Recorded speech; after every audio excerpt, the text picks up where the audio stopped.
Okay, in this video, we'll pick up discussing conflict theory and how they view education, specifically in the context of the United States. So, of course, conflict theorists are going to be concerned about issues of inequality that are perpetuated and maintained through education. So, they're going to consider how the education system reinforces and perpetuates these inequalities, particularly by limiting opportunities for people to improve their social class standing. So, it's important to understand that from a conflict theorist perspective, which is again very concerned on power, education is a very salient form of capital in our society, meaning that it's often used to determine the level of access an individual have to increasing or improving their social mobility. So you remember we talked during our discussion on social stratification and social class, upward social mobility is particularly difficult for individuals to achieve, especially if you're starting off in a lower socioeconomic status or a lower social class. And education is one of those demographic variables that if you obtain more of it, your likelihood of improving your social class or achieving upward social mobility also increases. Okay, so this is just a link to the video. If you didn't view the video that was assigned in the weekly content for this week, one of the crash course videos that specifically looks at social problems in education, this is just another link to it. It's a really great video, and it really applies a lot of conflict theory analysis to explain a lot of the problems that I'm going to be covering in the next few minutes here related to inequalities pertaining to education. So the fulfillment of one's education is strongly linked to social class. The more money one has, or the more money that one is born into, the better education they are likely to receive. And we're going to talk more about why this is. Students of low socioeconomic status are generally not afforded the same opportunities as students of higher socioeconomic status, no matter how great their academic ability or desire to learn. So this is just another way of kind of calling out the fallacy of the American dream, right? Some people say, oh, if you work hard enough to achieve your goals, anything can happen. We know that's not true, and that's the same in education. Just because someone is incredibly smart or incredibly capable of learning does not mean that they are going to have the same academic opportunities for success as everyone else. A lot of the opportunities students are afforded in terms of succeeding academically, of getting into good colleges, are already predetermined when they're born, because the socioeconomic status they're born into has a very significant impact on their ability to further develop their education. So let's take a look at how this all plays out, focusing first on unequal funding. So you may not be aware of this, but public schools, which I'm sure the majority of you attended, are largely supported by local property taxes. Okay, so the more expensive the housing is in a certain school district, right, or a certain neighborhood, the more money the public schools in that district get. Okay, so think of comparing different neighborhoods here in Corpus Christi. You know, I've only lived here for less than a year now, but as I drive around, I definitely can see the socioeconomic variance of different neighborhoods in this city, right? There's certain neighborhoods, particularly, you know, closer to downtown, those that are along the bay, even going into the island. There's certain areas of Corpus Christi that are clearly more affluent than others, right? The property values are much higher in those areas, and as a result of paying higher property taxes for those more expensive houses, the schools that are located in those districts receive more funding from the city. That's how public schools get funded. You know, there's different school districts located within every city, and the houses in that school district have to pay property taxes, or the owners of those houses have to pay property taxes depending on how their homes are evaluated and the price that they're determined. And the higher the price of the home is, the more property taxes that individual pays, which means the school district in that particular zoning area gets more funding. So schools that have more funding, unsurprisingly, can afford better educational resources. They can afford to pay higher salaries to their teachers, which in turn attracts the highest quality teachers in that area, right? If I just got out of college with my degree in education, but I was kind of a C student in college and just barely got by, you know, I'm probably going to have to settle applying to teach at a public school that's going to pay me the bare minimum salary. But if I went to an elite Ivy League school and I got a degree in education and I had a 4.0 GPA, you know, the school districts that have higher funds because of higher property taxes are going to offer the highest salaries, they're going to offer the most competitive jobs, and they're likely going to get the most qualified teachers to teach in their public schools, right? Higher paying higher income rates, home rates, whatever, taxes, property taxes also give schools more money to afford higher levels of technology and academic resources. I grew up in the country in the middle of North Dakota. It was a relatively working class, working poor even area in the state. So our school operated on a very minimalist budget. Schools today now, my nephews each have their own personal laptops that the school provides for them to do their homework on. That's a good sign that the schools that they're going to are located in somewhat affluent neighborhoods, that they're receiving a lot of funding. Conversely, there are other schools that can barely afford to update their textbooks every 5 years because that's how little funding they receive, because they're in such poor neighborhoods, right? Also, schools that receive higher funding can afford more extracurricular activities and more special programming for their students. Students that are going to schools like this one highlighted down here, they're probably getting access to SAT prep courses. They probably have access to AP courses, right? I didn't have a single AP course offering at the school I went to, right?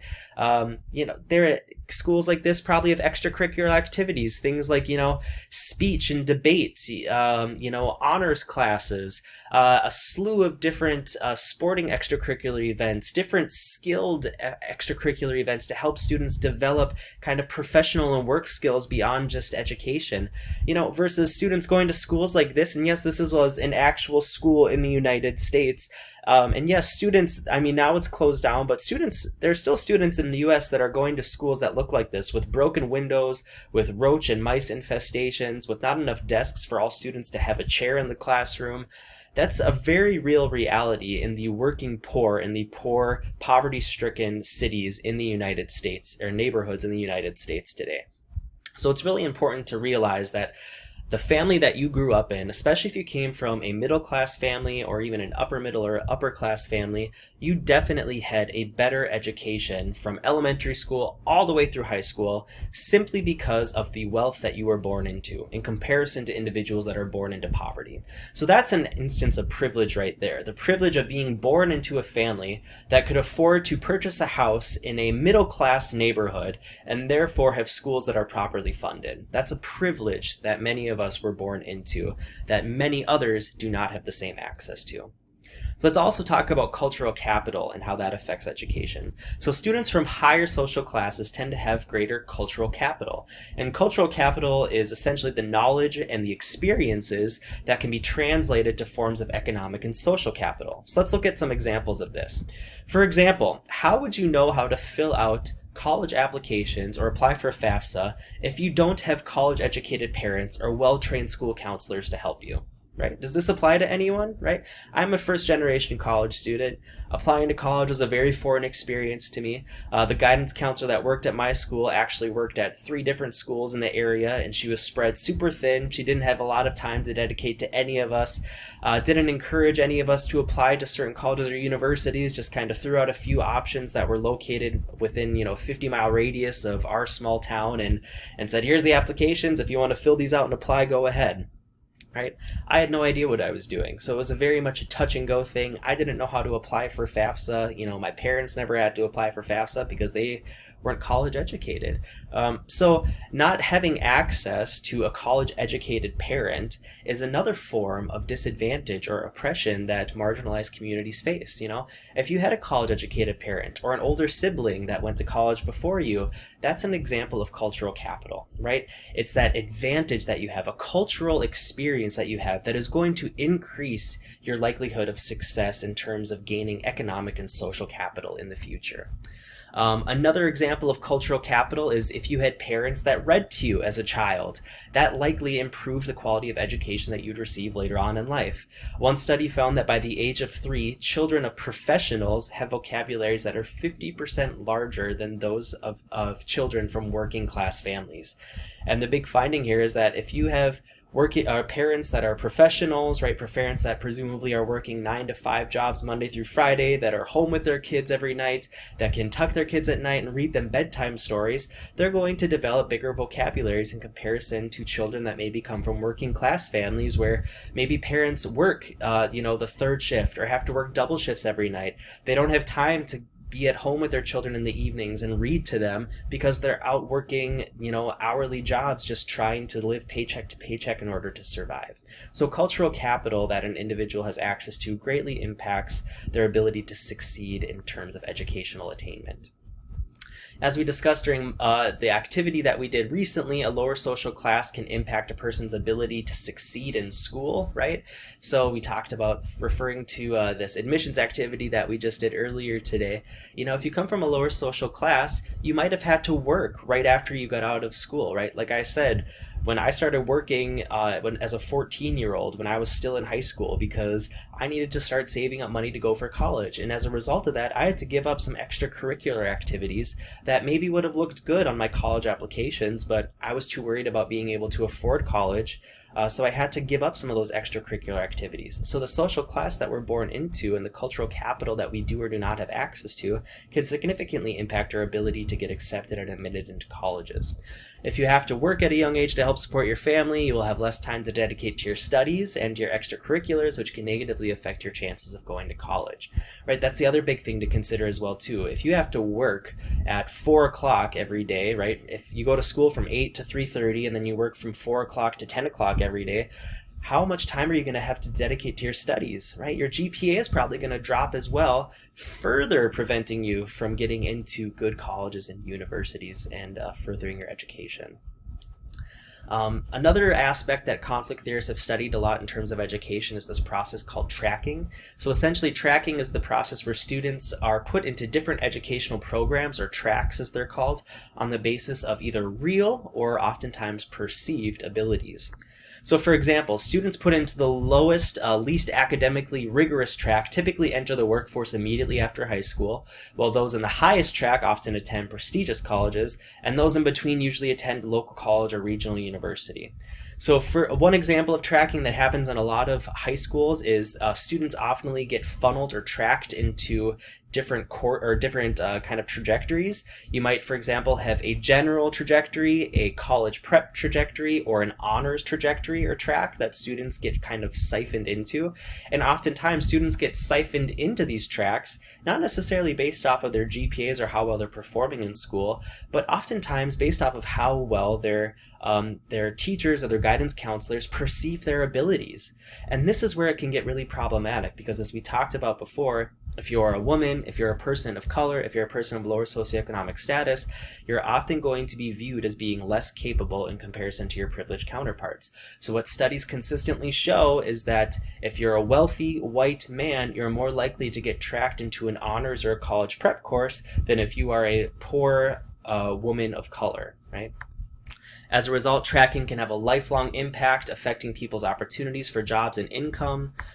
Boys are often tracked into higher level math classes than girls, resulting in fewer women pursuing math-heavy careers in STEM, right?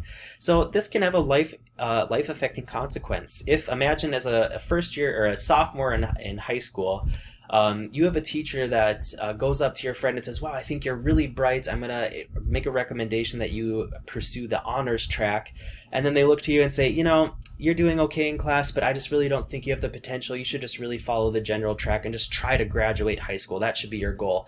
Think about how that labeling that they attach to you could affect your willingness to succeed, your willingness to perform well in school. And we'll get more into that when we talk about symbolic interactionism in education as well. Let's also talk briefly about discipline. Students of color, especially Black and Latino boys, are far more likely to be punished for minor classroom infractions than in comparison to white students. Black students are suspended at rates 3 times higher than their white classmates.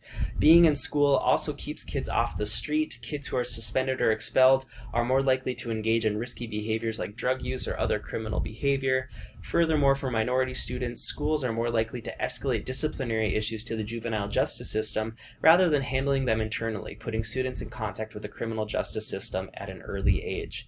All these factors contribute to what's called the school to prison pipeline, which is the informal tracking for students that criminalizes deviant behaviors in schools, even minor disciplinary issues like talking back to teachers. And what's important here, some people may be saying, oh, well, maybe students of color are more likely to act out in class in comparison to white students. But studies consistently show when researchers sit in classrooms and actually do participant observations, a white student could talk back to a teacher and get away with nothing, but if a student of color talks back, they are 3 times more likely to receive disciplinary action.